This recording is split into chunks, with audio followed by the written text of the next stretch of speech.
Este vídeo que estás a punto de ver es terrorífico, ya te lo adelanto, porque vamos a leer el manifiesto que ha publicado Palantir en su cuenta oficial, que es, para quien no lo conozca, una de las empresas más siniestras de este siglo XXI en el que estamos viviendo. Probablemente va a definir este manifiesto y esta empresa cómo vivimos durante las próximas décadas y cómo se va a definir esta era de tecnofeudalismo en la que estamos entrando poco a poco a vivir. Mucha atención a este vídeo, porque es espeluznante, sobre todo por lo que avanza de cómo puede ser el futuro. Para quien no lo conozca, breve introducción: Palantir es una empresa de software y de análisis de datos fundada en 2003, justo después del 11 de septiembre de 2001, con dinero de la CIA, entre otros inversores. Sus sistemas lo que hacen es gestionar operaciones militares, deportaciones masivas, vigilancia de fronteras, bases de datos masivas de inteligencia en medio mundo. Esto es la infraestructura invisible del poder en el siglo XXI. Y en este abril del 2026, su CEO, su jefe, Alex Karp, ha publicado en la cuenta oficial de la empresa, de X, de Twitter, un manifiesto de 22 puntos que resume su libro La República Tecnológica, que llegó a ser número 1 del New York Times, un libro súper vendido. Un manifiesto que es, en esencia, uno de los documentos más reveladores y al mismo tiempo más aterradores que ha producido el capitalismo tecnológico en mucho tiempo. Vamos a leerlo punto por punto y vamos a ir comentándolo. Dice así: primer punto. Silicon Valley, que es donde están todas las empresas tecnológicas de los Estados Unidos, pero que realmente llegan al mundo entero y que nos están definiendo al mundo entero y que tienen datos de nosotros, del mundo entero. Dice: Silicon Valley tiene una deuda moral con el país que hizo posible su ascenso. La élite ingenieril de Silicon Valley tiene la obligación afirmativa de participar en la defensa de la nación. Empecemos por aquí, porque la primera tesis del manifiesto lo que pretende decir es que, con toda la claridad del mundo, las empresas tecnológicas deben de alguna manera ponerse al servicio del aparato militar del Estado, en este caso de los Estados Unidos, no como opción, sino como obligación moral.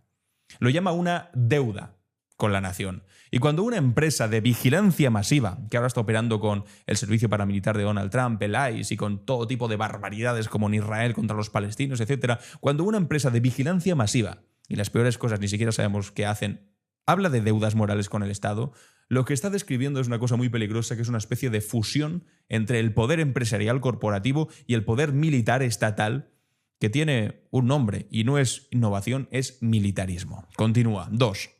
Debemos rebelarnos contra la tiranía de las aplicaciones. Aquí la cosa se vuelve curiosa, porque Palantir se empieza a quejar de que el iPhone ha limitado nuestro sentido de lo posible. Bueno, claro, porque lo que ellos ofrecen en su lugar no son aplicaciones para conectar a gente, son sistemas de armas impulsados por la inteligencia artificial. En la narrativa de la empresa de Palantir, el problema no es que la tecnología esté al servicio del capital, el problema es que no está suficientemente al servicio del ejército. Punto 3. El correo electrónico gratuito no es suficiente. La decadencia de una cultura o civilización y en efecto de su clase gobernante solo será perdonada si esa cultura es capaz de entregar crecimiento económico y seguridad para el público. Algo que ya te empieza a dar bastante miedo, porque lo que están diciendo aquí es que el modelo de Silicon Valley basado en servicios gratuitos para el usuario es traición y que la alternativa es dar más seguridad. Algún proyecto que tenga que ver con, por ejemplo, construir armas. Esta sería de alguna manera la deuda que quieren saldar. El punto 4 dice: los límites del poder blando, de la retórica altisonante por sí sola, han sido expuestos. La capacidad de las sociedades libres y democráticas para prevalecer requiere algo más que un atractivo moral, requiere poder duro. Y el poder duro en este siglo se construirá sobre software. Traducción: la diplomacia, el multilateralismo, estas cosas que venían funcionando hasta ahora, los derechos humanos, el derecho internacional, todo eso es palabrería, dicen. Ahora lo que se necesita es poder duro, fuerza. Y la fuerza ahora, dice, se llama inteligencia artificial, software, y ellos la tienen. Y por lo tanto hay que comprársela. Punto 5. Esto es el corazón del negocio. La pregunta no es si se construirán armas de inteligencia artificial, es quién las construirá y con qué propósito. Bueno, con esto estoy de acuerdo. Lo que me da miedo es que las construyan ellos. Dicen: nuestros adversarios, se refieren a China, no pausarán para entregarse a debates teatrales sobre los méritos de desarrollar tecnologías con aplicaciones críticas militares y de seguridad nacional. Procederán simplemente a hacerlas. Esto es el argumento más viejo del mundo y que sirvió también con la energía, con las bombas nucleares, por ejemplo. El decir que, claro, si no lo hago yo, lo hará alguien peor. China lo hará, Rusia lo hará. nosotros tenemos que hacerlo primero. Es el argumento que usaron para justificar, como os decía, la bomba atómica, para justificar la guerra de Vietnam, porque si no la invadirá Rusia, la Unión Soviética, para justificar la invasión de Irak, y que ahora están usando exactamente igual para justificar que una empresa privada diseñe sistemas automatizados de selección, por ejemplo, de blancos militares sin supervisión democrática alguna. Estamos hablando de que se están desarrollando algoritmos de software por parte de esta empresa que directamente deciden si un objetivo tiene que ser eliminado, es decir, asesinado o no, en función de un algoritmo. Ni siquiera hay una persona ya que tenga que apretar un gatillo. Es la despersonalización absoluta de la guerra, y esto nos lleva a un escenario que es que ni siquiera somos capaces de imaginar las auténticas barbaridades que podemos ver en el futuro de la guerra. Punto 6. El servicio nacional debería ser un deber universal. El manifiesto, por supuesto, pide el retorno del servicio militar obligatorio para todos, universal. Y pensadlo, de verdad, una empresa privada, sin cargo electo, nadie ha votado a esta empresa, sin mandato democrático, diciéndole a los estados, que dependen mucho de ella porque cada vez le compran más servicios, cómo deben organizarse. Y lo hice como si fuese una gran propuesta incluso progresista, diciendo que hay que compartir el riesgo y el costo de la defensa. De verdad que el riesgo es, el cinismo, perdón, es mayúsculo. La empresa que gana miles de millones con cada guerra, hablando de compartir riesgo.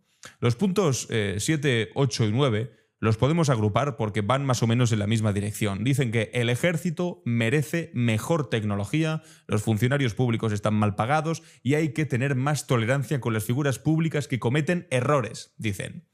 Bueno, dicho así podría sonar hasta razonable. Pero claro, en boca de Palantir, de esta empresa, significa algo muy pero que muy concreto. Esto es que los políticos aliados de Donald Trump no deberían ser criticados, que el Estado debería gastar más dinero en contratistas militares como Palantir y que hay que dejar de pedir cuentas a quienes ejercen el poder, que hay que confiar, hay que tener una especie de emperador. ¿Qué es eso de tantas restricciones? No, que en este caso Donald Trump haga lo que quiera.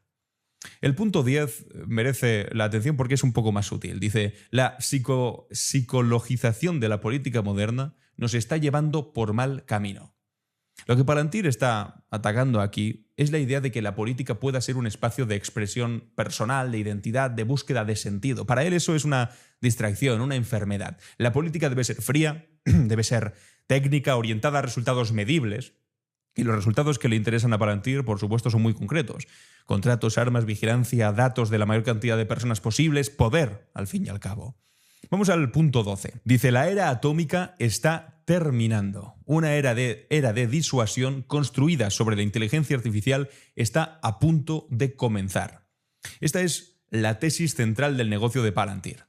El siglo XX, dicen, fue el siglo de la bomba atómica como garante del equilibrio de poder global. El siglo XXI será el de la inteligencia artificial, y quien controle esa inteligencia artificial controlará, por lo tanto, la guerra. Palantir quiere ser ese quien. No un Estado. O sea, es que el futuro que nos aguarda no va a ser el futuro el presente al que estamos acostumbrados, en el que son los Estados quien tiene la bomba nuclear y entre ellos son los que se disuelven. No. A partir de ahí va a ser una empresa privada. Claro, problema. En una empresa privada no hay democracia. En una empresa privada manda a los accionistas. ¿Y quién es el accionista mayoritario? Es decir, el que tenga mayor cantidad de participación, por lo tanto, más dinero y más poder, es quien manda. Y ahí no se le pregunta a la gente si te parece mejor o peor. Tú asumes lo que hay. ¿Qué es lo que ocurrirá si en el futuro quien tiene de verdad el poder, y el poder absoluto, porque el poder que te otorgan tener la información de todo el mundo en tiempo real, datos que ni siquiera tú mismo conoces sobre cómo te mueves, cómo hablas, cómo, no sé, lo haces absolutamente todo, que ese poder lo tenga una empresa que no está bajo escrutinio público, a la que no se puede votar para que se vaya, es peligrosísimo. En el punto 14 dicen, el poder americano ha hecho posible una paz extraordinariamente larga. Esta es la frase, digamos, más ideológicamente cargada del manifiesto y también la más falsa, y lo sabéis perfectamente, porque la idea de que Estados Unidos ha garantizado a la paz mundial durante el último siglo ignora deliberadamente las decenas y decenas de guerras que ese mismo poder ha provocado, financiado o librado directamente, desde Corea hasta Vietnam, Irak, Afganistán, Libia, Siria, ahora mismo Irán. La paz que describe Palantir es la paz de los que no han sido bombardeados. Y ya sabemos a quiénes no se bombardea, a los Estados Unidos mismo o a los aliados de Estados Unidos, y ya ni siquiera eso, porque Donald Trump amenaza con invadir Groenlandia, ya lo sabéis. Y aquí llegamos al punto 15. Dice, esto es de locos, la neutralización de posguerra de Alemania y Japón debe deshacerse. Esto es, bueno, directamente, o sea, no hay eufemismo posible, una apología del rearme de las dos potencias del eje de la Segunda Guerra Mundial. Palantir está diciendo que fue un error desarmar a Alemania tras el nazismo, que fue un error hacer que Japón renunciase a la guerra en su constitución tras el imperialismo que devastó Asia, y concretamente China, y que el pacifismo alemán y japonés es el problema. No la guerra, el pacifismo. Más de 200.000 personas en Reino Unido firmaron una petición para que su gobierno rompa los contratos con Palantir después de leer esto. Y no me extraña. Parlamentarios británicos compararon este manifiesto con, dijeron, desvaríos de un supervillano. Yanis Varoufakis, no sé si recordáis de él, fue ministro de Finanzas griego, escribió en sus redes sociales diciendo: si el mal pudiera tuitear, este sería el contenido. Y el investigador sobre populismo, Kasmud, lo llamó directamente tecnofascismo. Y añadió además que Europa debería romper todos sus contratos con esta empresa de inmediato. Spoiler, no lo hemos hecho. Porque llegan a todos los lados los contratos, a todos los lados. Es de locos lo que viene.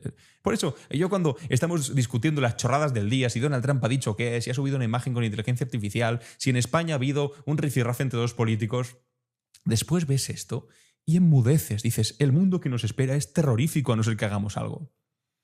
Después los puntos 16 y 17, pasamos un poco más rápido, pero también dice mucho. Dice básicamente que hay que aplaudir a Elon Musk por sus ambiciones narrativas y Silicon Valley debe involucrarse en combatir el crimen violento. En fin, esto último, en boca de la empresa que vende sistemas de vigilancia a la policía de medio mundo, pues no es un consejo, no sé, filantrópico, es publicidad de sus servicios. Es decir, nosotros tenemos las herramientas para vigilaros a todos. Déjennos entrar en vuestras ciudades, en vuestros datos, en vuestras comisarías. Y ya llegamos al final del manifiesto, con los puntos vamos al 20-21, en los que se resume la ideología de fondo que hay aquí con total descaro. El punto 21 dice, por ejemplo, algunas culturas han producido avances vitales, otras permanecen disfuncionales y regresivas. Y el punto 22 donde dice, debemos resistir la tentación superficial de un pluralismo vacío y hueco. Esta es la arrogancia supremacista. Yo creo que es que tampoco están ni siquiera disimulando. Arrogancia supremacista, y esto es la cuenta oficial de Palantir, Arrogancia supremacista en su forma más pulida. Sin decir nombre, sin señalar explícitamente a ningún pueblo ni cultura, pero el mensaje es inequívoco. Dice, hay culturas inferiores, está diciendo. Occidente, o más bien para él, Estados Unidos, como si representase Estados Unidos a Occidente, es superior. Y hay otras culturas que son inferiores. Y después continúa con esta locura de que la tentación superficial del pluralismo vacío, la diversidad es un obstáculo y nosotros, los tecnócratas de Silicon Valley, somos los custodios de la cultura de la que merece la pena de verdad, que produce avances vitales. Bueno, amigos, esto ya no es ni siquiera manifiesto ni filosofía.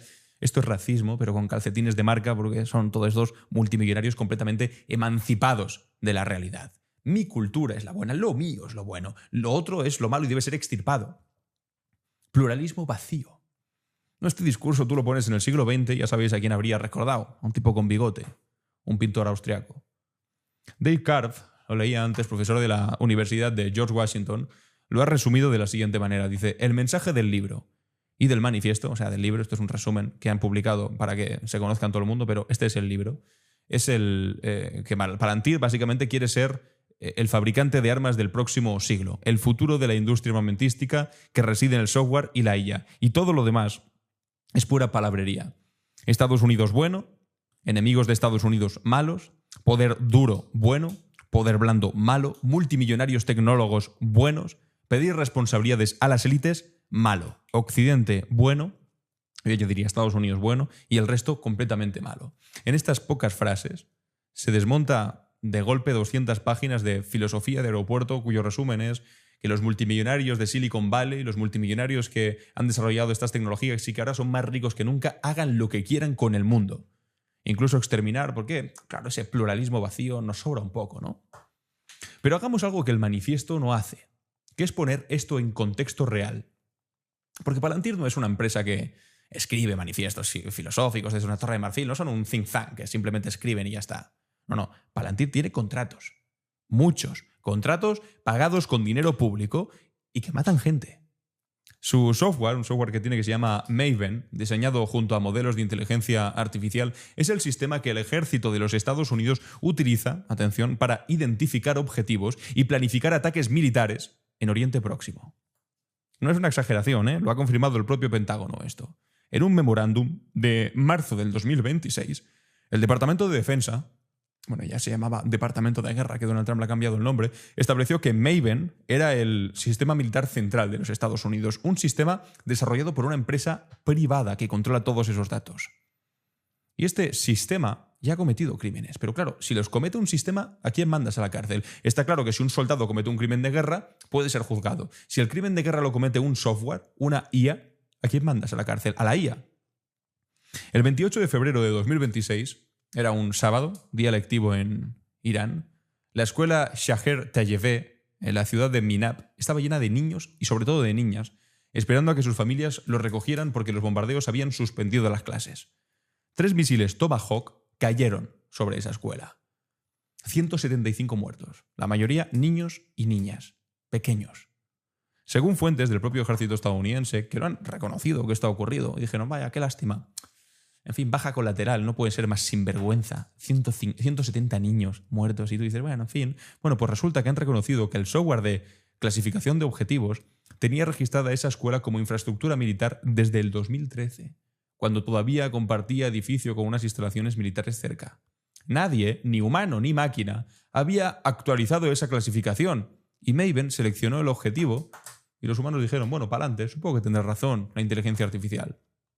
Esto es lo que está haciendo hoy en día en la práctica Palantir. Mientras Karp escribe sobre el ocaso de las aplicaciones, del correo electrónico, la deuda moral que tenemos con Silicon Valley, su software decide a quién bombardear y a quién no.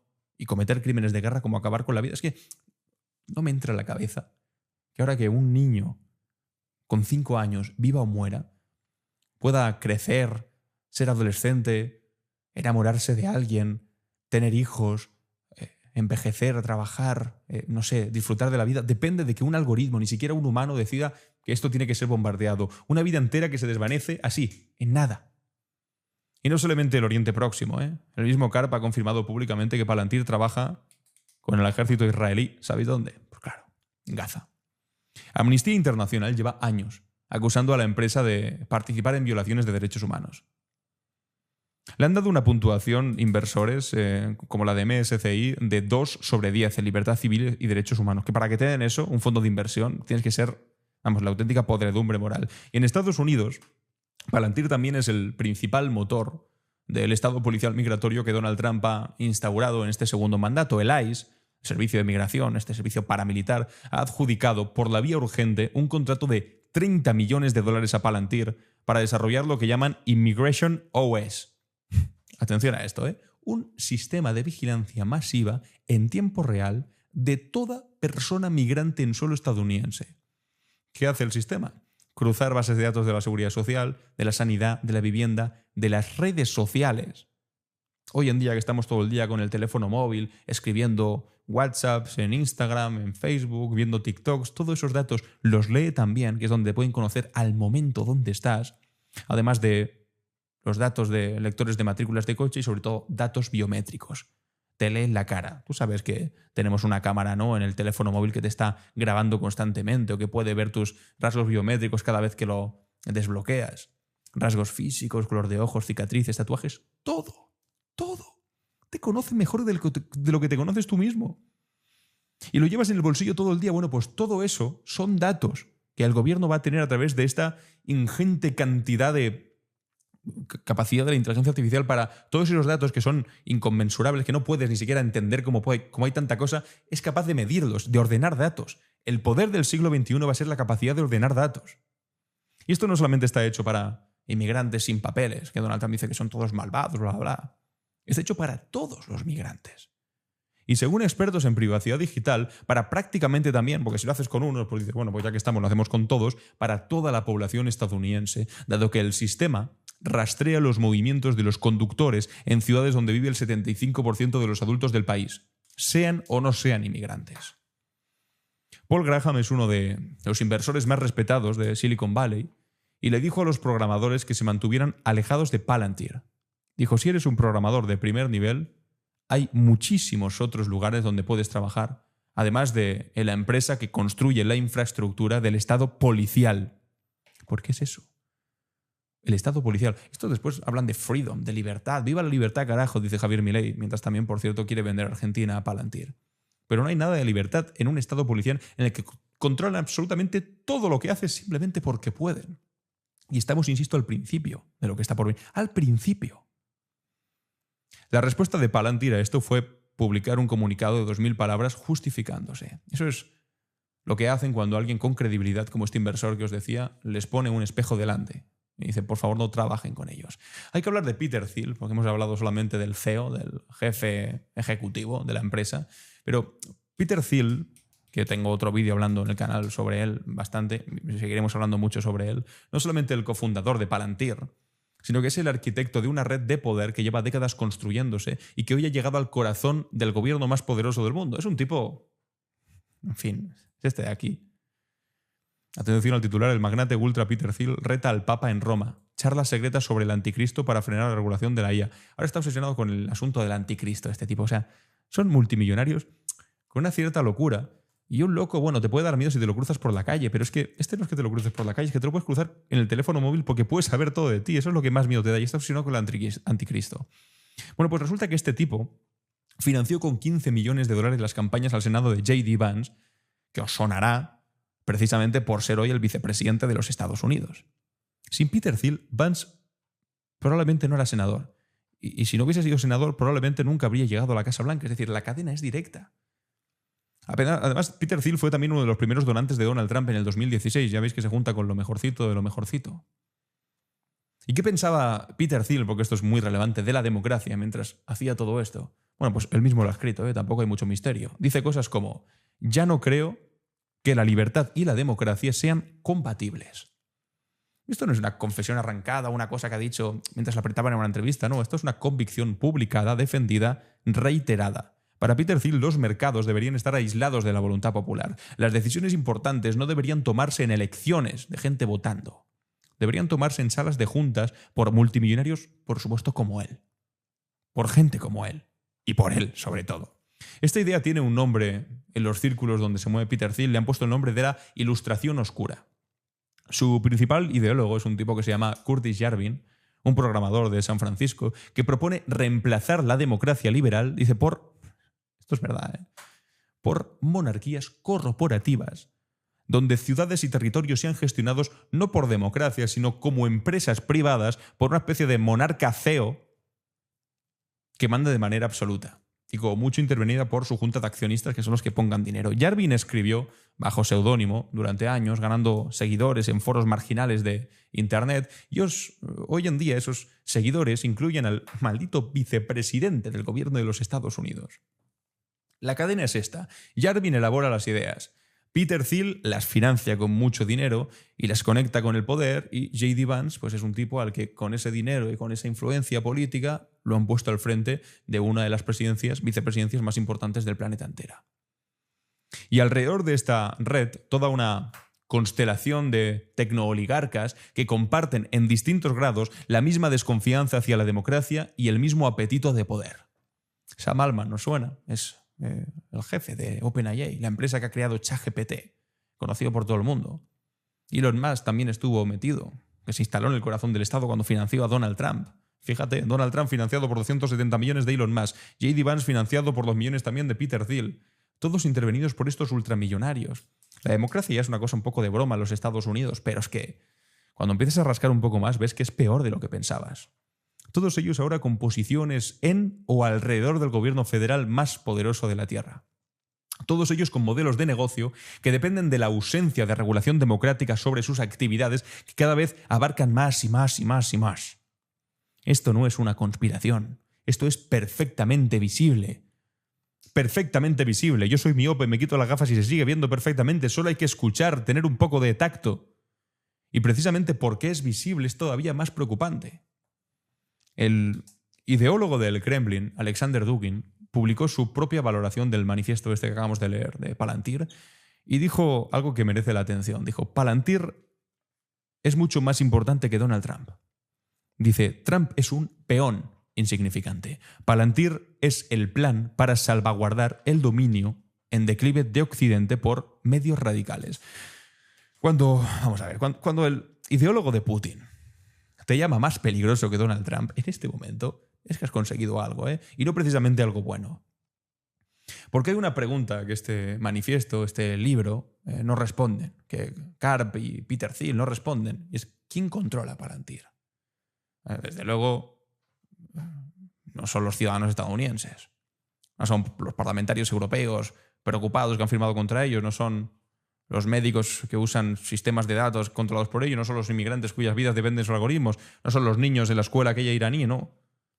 Palantir obtuvo más de 1.800 millones de dólares en contratos del gobierno estadounidense en 2025. 1.800 millones. Ya estamos en ese número, 1.800 millones, que es difícil incluso de imaginárselo. ¿Cuánto dinero es eso?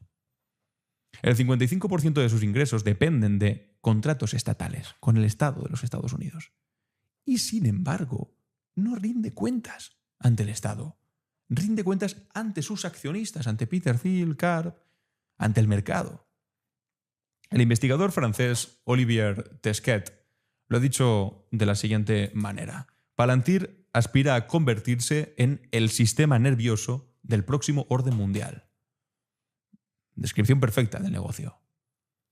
Sus sistemas están funcionando en Gaza, en el Canal de la Mancha, hospitales británicos, fronteras estadounidenses, los teléfonos móviles de medio mundo. Su software ya decide quién es objetivo militar y quién no, quién es un migrante a deportar o quién no, qué datos médicos cruza con qué bases policiales.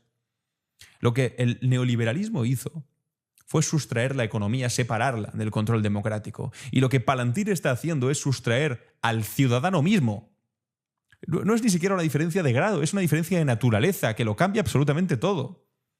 La periodista española Marta Peirano, que me gustan mucho sus libros, os recomiendo todo lo que escribe, también escribe artículos de vez en cuando, lo explica de la siguiente manera. Dice, para revertir esto, no bastaría simplemente con regular a Palantir, habría que destruir las bases de datos que han acumulado ya, que la tienen en sus manos.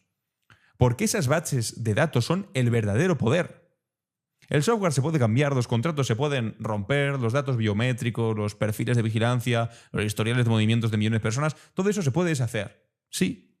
Más de 200.000 personas en el Reino Unido lo entendieron, firmaron la petición esa que os decía antes. En Europa, la Unión Europea, hay un debate tímido sobre eso. El Ministerio de Defensa español, por cierto, tiene contratos con ellos.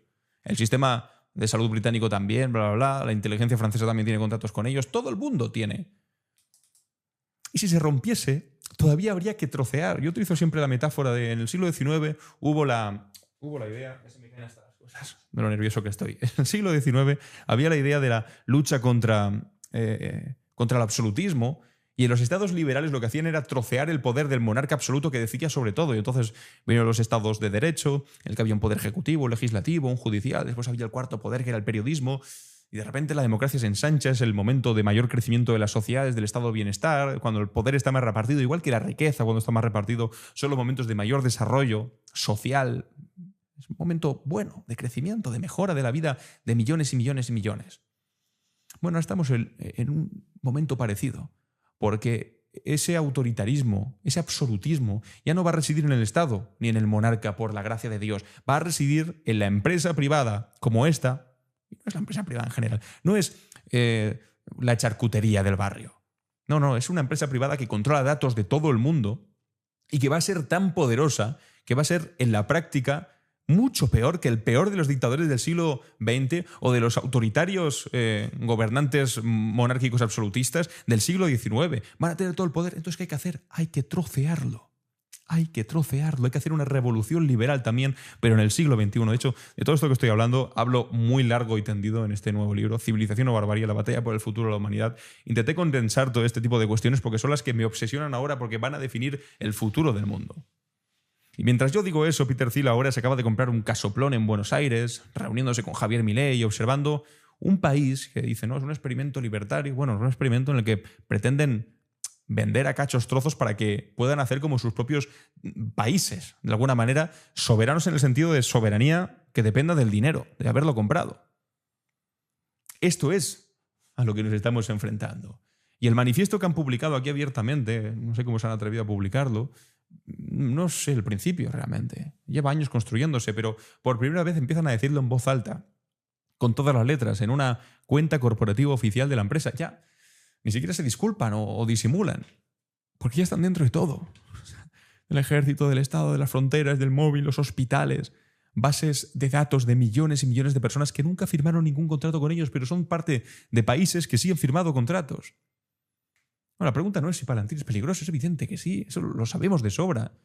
La pregunta es que si las democracias que han firmado contratos con ellas, entre las que está nuestro país, por desgracia, entienden a qué se están enfrentando. Y si lo entienden, si van a ser capaces de darle al freno de mano y de terminar esta locura en algún momento, o por lo menos prepararse para lo que está por venir, porque, insisto, es muy, pero que muy peligroso. Ya no os doy más la chapa. Creo que esto es un temazo del que podríamos estar hablando horas y horas. Seguiré hablando largo tendido sobre esto en el canal, porque creo que merece la pena. Y como os digo, si queréis más información sobre el asunto, civilización o barbarie, la batalla por el futuro de la humanidad, hablo de este tema mucho más largo y tendido. Así que, amigos y amigas, gracias por haber llegado hasta aquí. Si has llegado hasta aquí, pónmelo en los comentarios que has llegado hasta el final, que ha sido un vídeo largo y me va a hacer ilusión ver que me habéis acompañado hasta el final de todo. Y muchas gracias por estar aquí. Nos vemos en el siguiente vídeo.